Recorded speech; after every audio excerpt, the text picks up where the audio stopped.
வணக்கம். இன்றைக்கி நம்ம பார்க்க போகிற சமையல் ஒரு அருமையான பருப்பு பொடி தான் பார்க்க போகிறோம். இது வந்து இட்லிக்கும் தொட்டுக்கலாம், சாதத்துலேயும் போட்டு பரட்டி சாப்பிட்டுக்கலாம். கொள்ளும் நரிப்பயிரும் வச்சு செஞ்சுருக்கிறதுனால இது வந்து சுகர் பேஷண்ட்டுக்கு வந்து ஒரு அருமையான இட்லி பொடி. சாதத்துலேயும் கூட நீங்கள் பரட்டி சாப்பிட்லாம். டெய்லி வந்து நல்லெண்ணெயோ நெய்யோ போட்டு சாதத்தில் 2 வாய் சாப்பிட்டிங்கன்னா உங்களுக்கு இன்சுலின் வந்து நல்லா உற்பத்தி ஆகும், சுகரும் நல்லா கண்ட்ரோலுக்கு வரும். வாங்க இந்த அருமையான இட்லி பொடி எப்படி செய்யலாங்கிறத பார்க்கலாம். இப்போ ஒரு கடாயை எடுத்துக்கலாம். மெஷரிங் கப்பில் 1/2 கப் அளவுக்கு உளுந்து சேர்த்துக்கலாம். இது நல்லா ப்ரௌன் கலரில் வர அளவுக்கு வதக்கி எடுத்துக்கலாம். இப்போ பாருங்கள், நல்லா வறுபட்டுருச்சு. இதை வேறு பிளேட்டுக்கு மாற்றிக்கலாம். இப்போ அதே மெஷரிங் கப்பில் 1/2 கப் அளவுக்கு கடலைப்பருப்பு சேர்த்துக்கலாம். இப்போ இதையும் நல்லா வறுத்துக்கலாம். எண்ணெய் விட்டு வறுக்கிறதுனாலும் வறுத்துக்கலாம். எண்ணெய் விட்டிங்கன்னா உங்களுக்கு கொஞ்ச நாள் ஆனது எண்ணெய் வாடை வைக்க ஆரம்பிச்சிடும். எண்ணெய் இல்லாமல் வறுத்திங்கன்னா நல்லா ரொம்ப நாளைக்கு வச்சுக்கலாம். இப்போ பாருங்கள், கடலைப்பருப்பு நல்லா வறுபட்டுருச்சு. இதையும் வேறு பிளேட்டுக்கு மாற்றிக்கலாம். இப்போ மெஷரிங் கப்பில் 1/4 கப் அளவுக்கு கொள்ளு சேர்த்துக்கலாம். இப்போ இதையும் சேர்த்து நல்லா வறுத்துக்கலாம். இப்போ இது கூடவே 1/4 கப் அளவுக்கு நரிப்பயிர் சேர்த்துக்கலாம். இது வந்து நல்லா ஹெல்த்தியாகவும் இருக்கும். இது வந்து டிபார்ட்மெண்ட் ஸ்டோர்லேயும் கிடைக்கும். இல்லைன்னா நீங்கள் அமேசானில் நரிப்பயிர்னு போட்டிங்கன்னா வரும். சுகருக்கு வந்து ரொம்ப நல்லது இந்த நரிப்பயிர். கஞ்சியாக வச்சு சாப்பிட்டோம்னா அவ்வளோ நல்லது. சுகர் நல்ல கண்ட்ரோலுக்கு வரும். இந்த மாதிரி இட்லி பொடியாக சேர்த்து பசங்களுக்கெல்லாம் கொடுக்கும்போது நல்ல ஸ்ட்ரென்த்து கிடைக்கும். இப்போ நல்லா படபடம் பொரியும், அந்த அளவுக்கு வறுத்துக்கலாம்.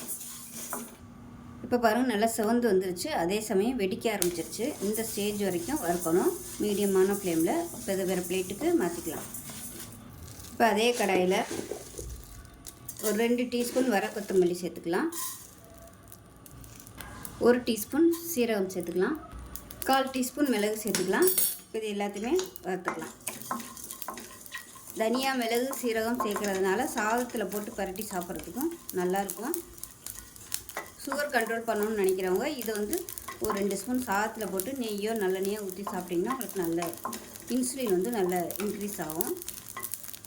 இப்போ பாருங்கள், நல்லா படபடன்னு பொரியுது. இதையும் இப்போ வேறு பிளேட்டுக்கு மாற்றிக்கலாம்.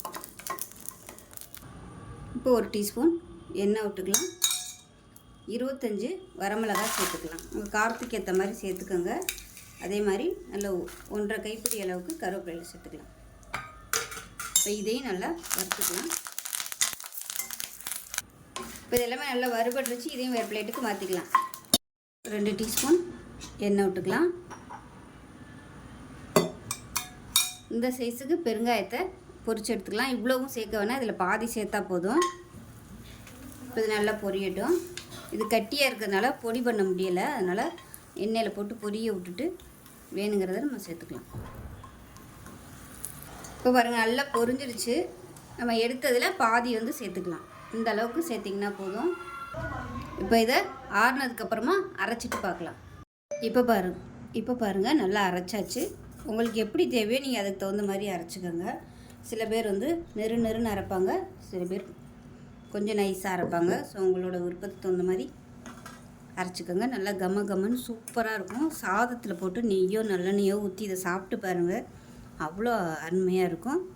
இட்லி, தோசை எல்லாத்துக்குமே தொட்டுக்கலாம், நல்லாயிருக்கும். சளி பிடிச்சிருக்கையில் இந்த மாதிரி பொடியாக செஞ்சு பிள்ளைகளுக்கு இட்லியோ தோசையோ தொட்டு சாப்பிடும்போது சளிக்கு நல்லா கேட்கும்.